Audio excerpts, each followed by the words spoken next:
It was a day off. In the morning at about 9 o'clock, everyone gathered for breakfast. The parents had fun, not knowing that this was the last time they would see George today. Peppa went to play with George. Mummy Pig washed the dishes and sat down with Daddy Pig to watch TV. Later, Daddy Pig took the garbage out. Mummy Pig cooked the food and called everyone to eat. Everyone came, except George. Peppa said they were playing hide and seek, and George might still be hiding. The last time she saw him was about an hour ago.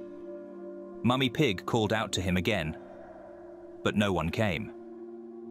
Mummy Pig was immediately alarmed. This had never happened before. They went as a family to look for George. They went through all the rooms, calling for him. But he didn't answer. They thought it was just an inappropriate joke from George. Now they started looking in every possible corner. They rummaged around, but they didn't find him. They realized that George was not at home. They didn't know how he could have gotten out. The front door was locked. They called the police. The search began. George's parents started looking outside, going to all the places he liked to be.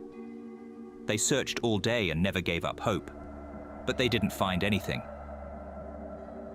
The next morning, they went into the woods. They walked for hours looking for George, until they realized they were lost. They continued walking through the forest. They didn't want to be reported missing the next day. They wandered for hours until they saw a trail of blood that led somewhere. This trail of blood had been left today. They were terrified. They had no idea who could have done this. As they walked a little ways down the trail, they saw a shoe. It was George's shoe. Daddy Pig pulled out a knife, and they sped up, hoping they could find George alive. The tracks led them straight to the dump. They led right under the wrecked car. George slept underneath this car. He was in the dump after playing hide and seek in the rubbish bin and woke up to a car crushing him. The car broke his leg under its weight, but because of the shock, he didn't feel it.